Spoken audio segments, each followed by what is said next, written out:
Hello, I'm Paul Rocco, and you're listening to Reprint, brought to you by the Temple News, your in-depth look into the stories you need to know about. SEPTA is no stranger to the challenges, so I speak to news editor Nurbanu Sahin about the financial challenges they face and how it affects riders. Then I speak to featured staff writer Jadon George about their modernization plan and how they've faced setbacks there. And you kind of focused on some of the financial struggles that SEPTA has had. Yeah. What are those challenges that they've faced? So the state legislature denied one of their requests for boosted funding, and that kind of led to the two rounds of increases that people were talking about. The first round happened December 1st. It had been in the talks for months. It's when I think the BSL and Market Frankfurt went up from $2 to $2.50. And then all the key card discounts went away basically, and then I think some regional rail went up. So that was 2 days ago or a day ago that happened. And then a second round of increases was proposed for January 1st, so a month later, and that was around 25% to all fares. Okay. And after a bunch of people had spoken out about it, and then members from City Council for Philadelphia reached out and wrote a letter to the governor, Shapiro redirected $153 million from the Federal Highway Fund to SEPTA to kind of help it delay those increases for a little bit. But right now we're just kind of trying to see what the permanent funding is going to be. Is the state legislature going to step in and finally agree to boosting? There's counties around the Philadelphia area that are pitching in their own money for boosts for boosted funds, or maybe for the next year.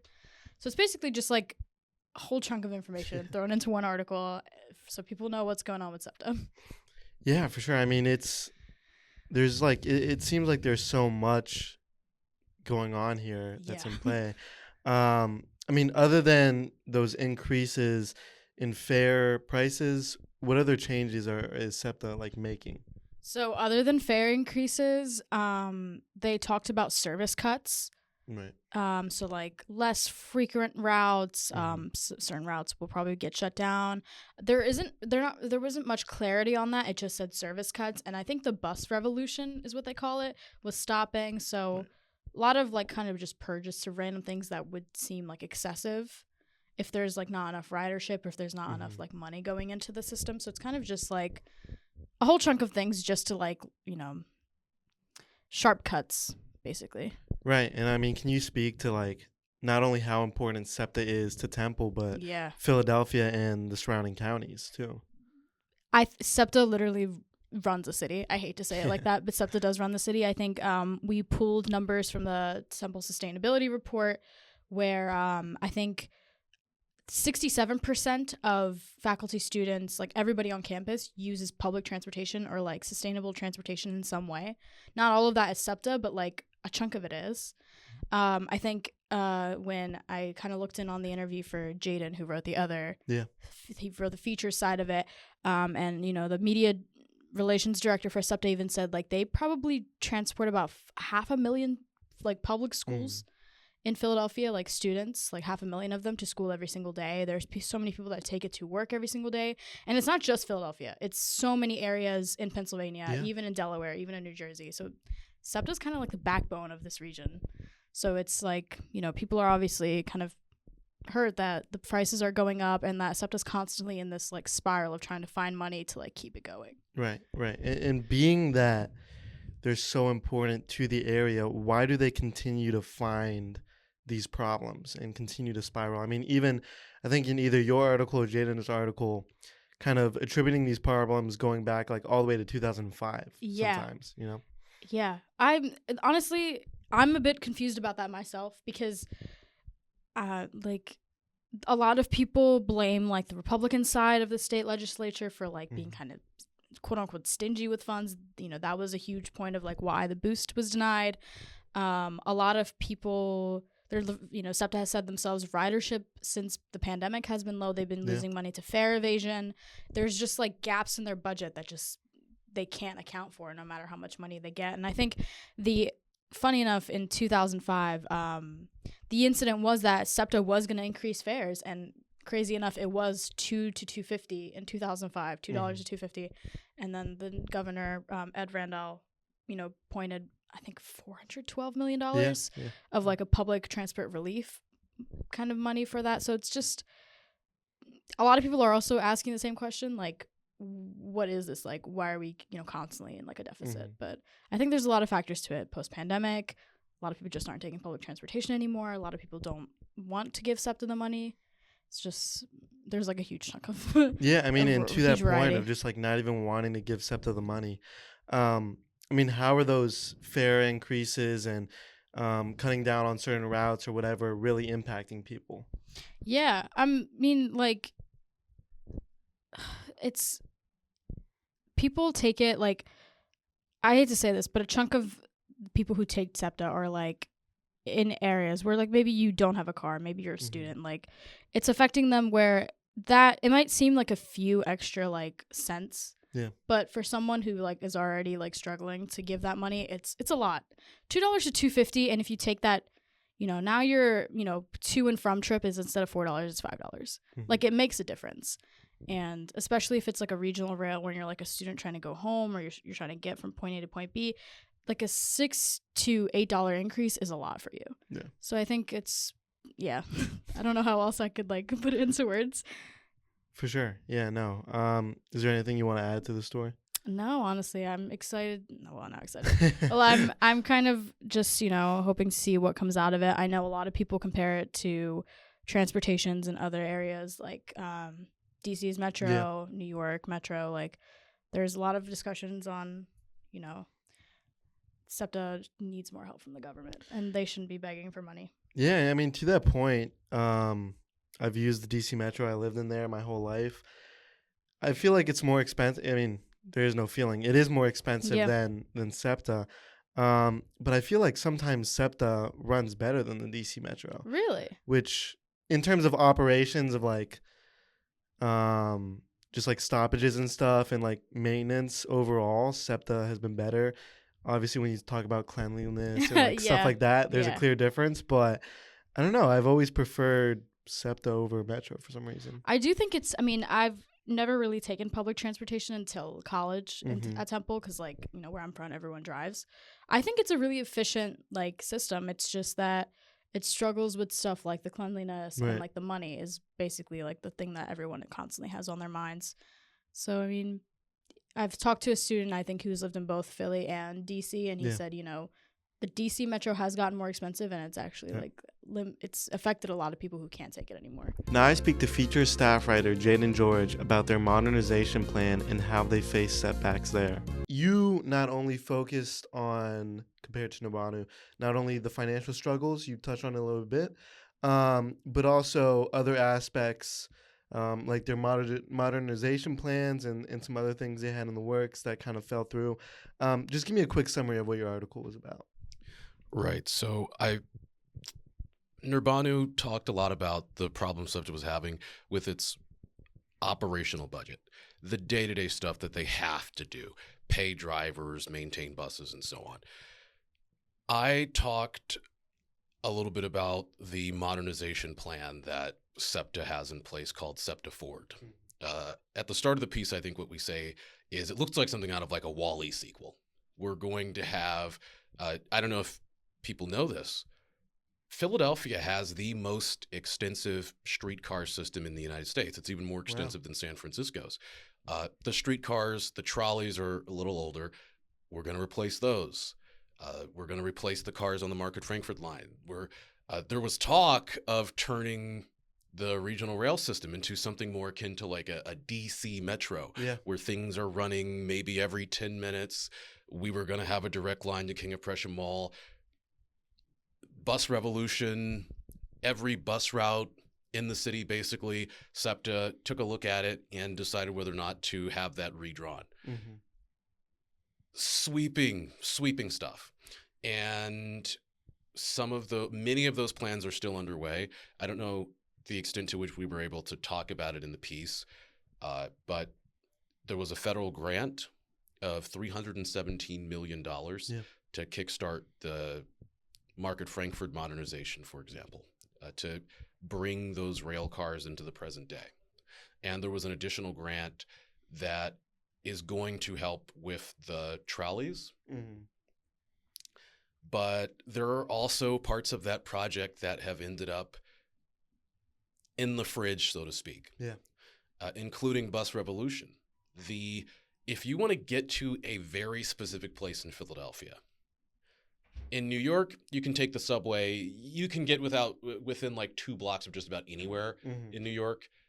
Whether it's like the Brooklyn IKEA, when you want to go see a movie at Angelica Film Center or something like that, the subway will take you basically right there. Yeah. In Philadelphia, that's our buses. And so Bus Revolution was going to present a really extraordinary upheaval for a lot of people.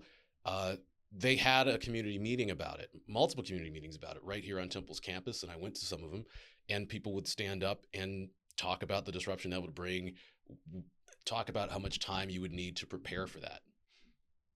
It's now on indefinite suspension.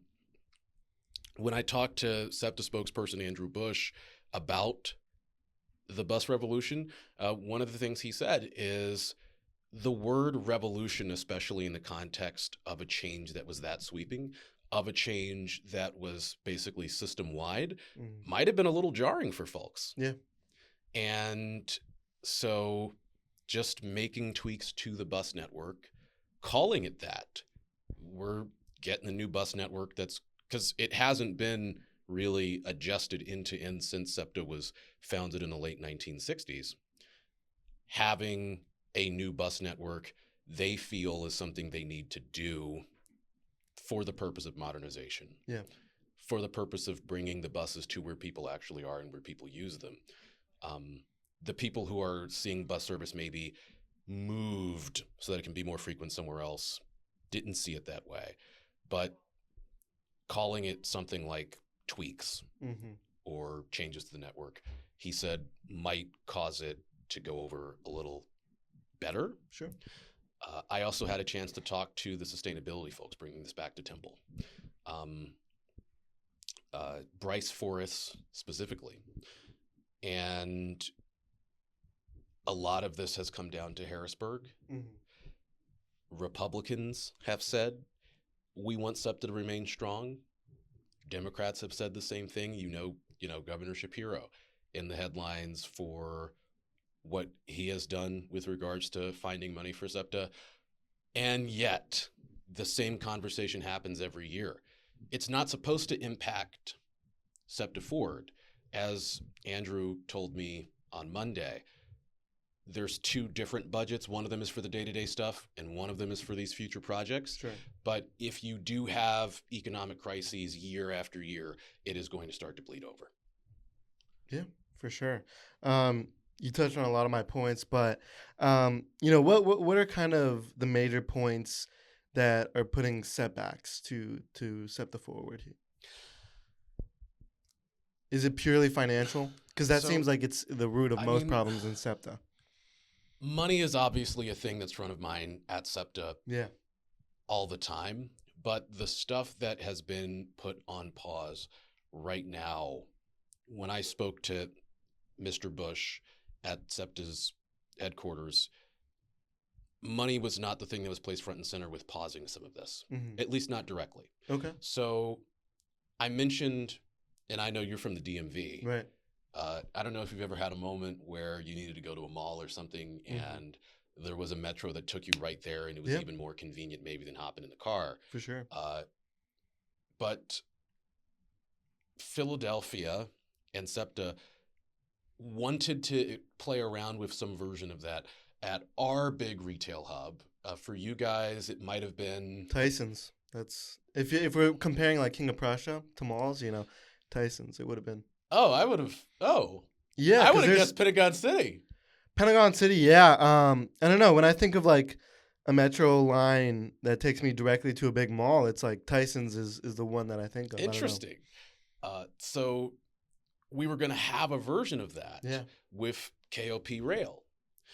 Again, money wasn't cited necessarily as like the direct reason why this project didn't happen. But what was said was, okay, anytime you have that specific kind of project in terms of KOP Rail, there's a pretty high chance it's going to run over time and a little over budget. And federal benefactors had looked at that project and said, what would you cut from this improvement side of the ledger? What would you be able to move money around from in order to make sure that this project still got done once there were shovels in the ground, once there was track being laid and that sort of thing? And SEPTA looked at the same project and said, might have a point. Might not be the time for this. That was how it was explained to me by SEPTA spokespeople. And another project, Bus Revolution. Money, not something that was cited frequently for that, in part because in SEPTA's telling, that's going to be cost neutral. You're just moving lines around. Yeah. You're just making specific decisions as to where to make service more frequent, maybe where to make it less so. And why was that so unpopular with the public? You've had the same lines. And again, if there has been polling on this, we didn't necessarily mention it in the piece, but having gone to some of these meetings, having heard from people about the bus system, as it is right now, just on a personal note, there have been a couple times where I wanted to go to the original, like Jim's West. Yeah. This is 62nd and something. That's a ways from where we are. Yeah. But you can walk basically a couple of blocks south of campus right here, and you can get on either you can get on the 15, which is right now, it's available as a bus and then as a historic trolley, like from the 1940s. Right. I'm looking out my window. I'm going past the zoo. I'm going through what is referred to commonly as Brewery Town. Yep. And by the time that 15 bus is done, by the time it's completed that route, it can take you from Fishtown all the way over to like literally maybe half a block north of Jim's West. And we have bus lines all across the city that do that. I'm a church-going man.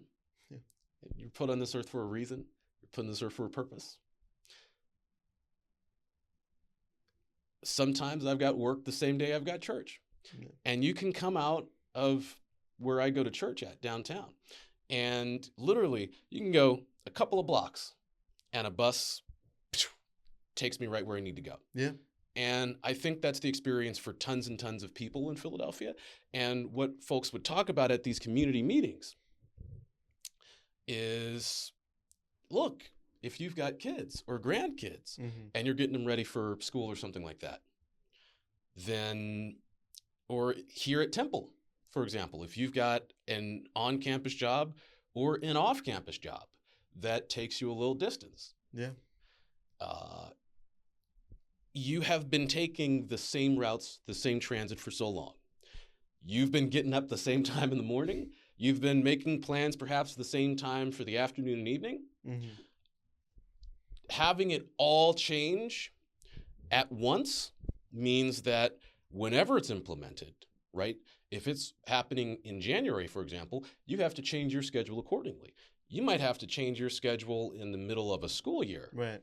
You might have to change your schedule in the middle of a project at work. And we also had the chance to talk to a student who said when he started coming to Temple, he was a commuter, and he was riding regional rail more frequently than he ever had before. And it took him a couple of weeks to figure out something like outbound, inbound.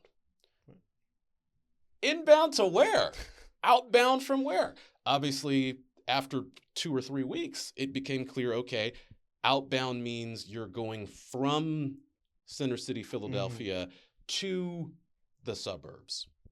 Inbound, vice versa. Right. But any change in transit, any change in what you're doing in terms of getting from point A to point B necessitates those kinds of adjustments.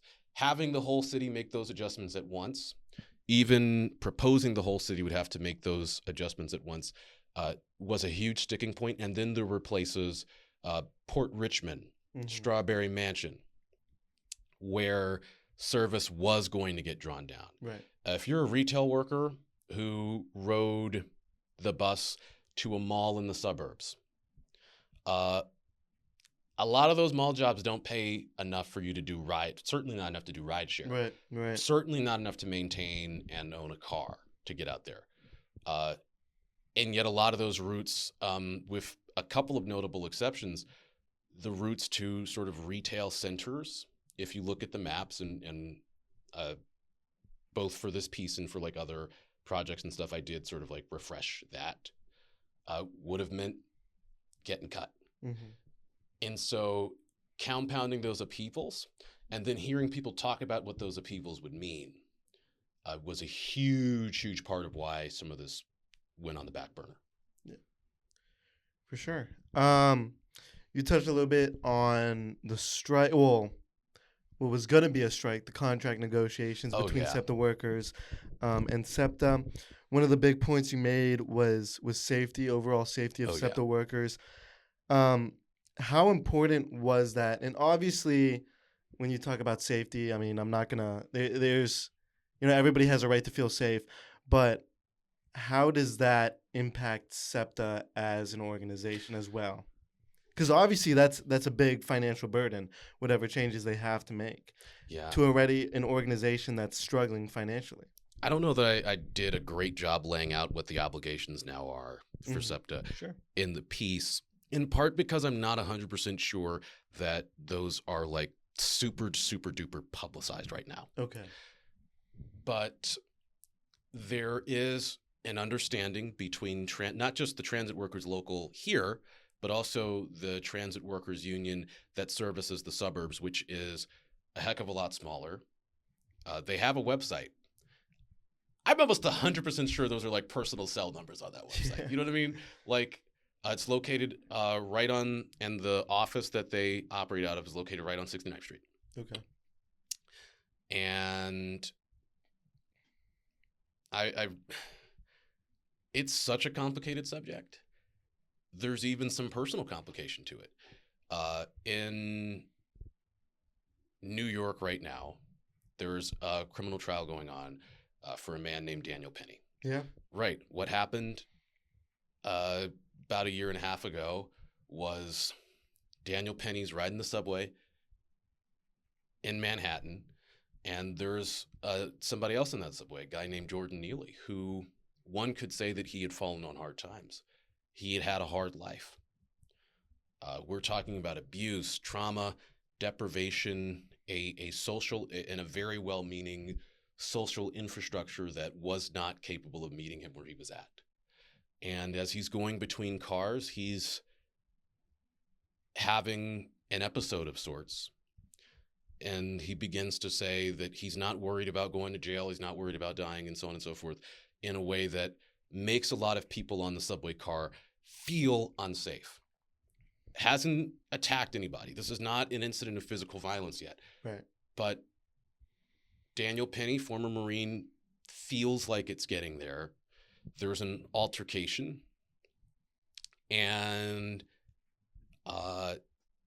Daniel Penny puts Jordan Neely in a chokehold, and Jordan Neely subsequently dies. Right. And so right now, Daniel Penny's family, Jordan Neely's family is in this courthouse in New York every day, sometimes rewatching footage of their son, perhaps a cousin, a nephew, dying in this way. And so I do want to start there. But also, if you are a transit worker, if you are someone who rides SEPTA, when I talk to students about the frequency with which they get on the subway, oftentimes the first thing that comes to mind for what gives people pause is, I don't really feel safe hopping on here because you never know what might happen. Listen, I think if you've ridden the subway enough times in Philadelphia, you have probably seen someone relieve themselves right in front of you. Yeah. And I think there's not really an attempt to like delve into like deeper complications while you're sitting there. You're not necessarily Nicholas Kristof's column in the New York Times about the fact that cities oftentimes don't provide ample public restroom service isn't like leaping to the front of your mind. Got to go NYC is not floating above your shoulder like an angel in those moments. I think the thing you're probably feeling is, you don't see that in public every day. Right. Necessarily. But during the pandemic, as we say, the laptop class moved out, even on subways and stuff. A lot of working class folks temporarily weren't coming into the city as often as they once were. A lot of upper class folks weren't coming into the city as often as they once were. We're talking about city workers in terms of office things.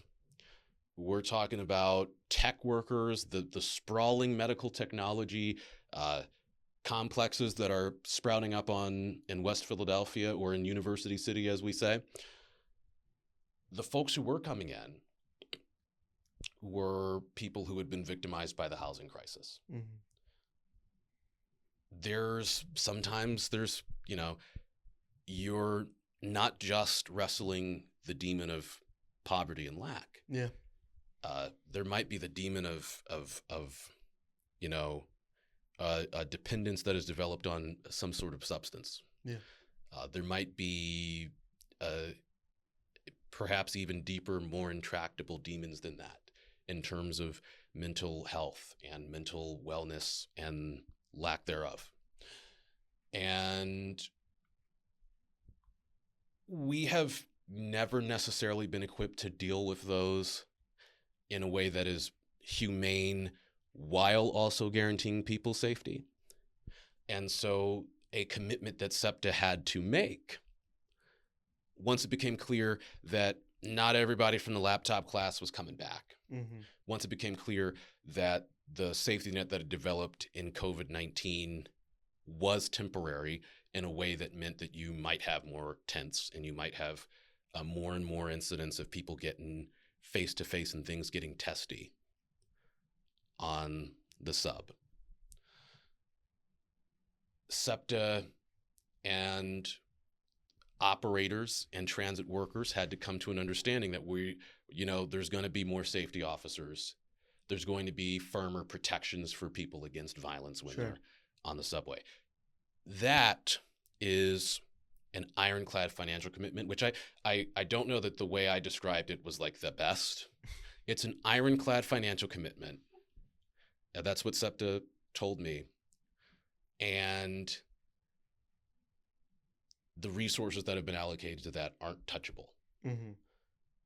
As Shannon Sharp would say, death spiral, mess spiral, hypnotic spiral. Doesn't matter. Those funds for the safety of workers at SEPTA, many of whom aren't exactly driving around cyber trucks themselves, many of whom are also just trying to get by. Those are ironclad right now. Yeah. And whatever goes on with the rest of the budget,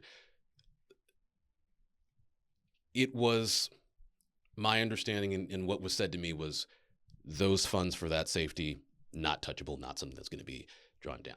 And I don't know the extent to which that was money that was coming from other places. That wasn't something we talked about.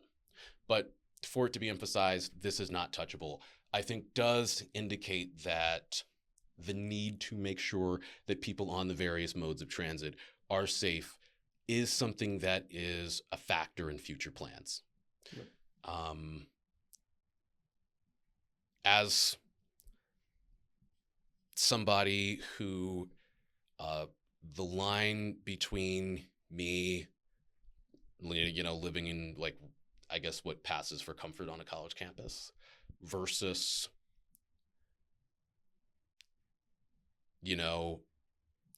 being someone who was in that situation, has occasionally been thinner than most people are comfortable talking about. I don't really know what that means for people who are struggling, folks who camp out on the subway, especially in cold weather, because there's really not that many other places to go. But the alternative, which was having which oftentimes was having like really antisocial, confrontational stuff happening on subways all the time, happening on buses all the time, happening in the streets at stations all the time. It's clear that like that was not just something that was seen as a sticking point for transit workers who, again, when these incidents start, you have no idea what the heck is about to happen oftentimes. But it also started to be seen as like a very real failure of governance, and something that was an albatross around the necks of a lot of like local elected officials and stuff too.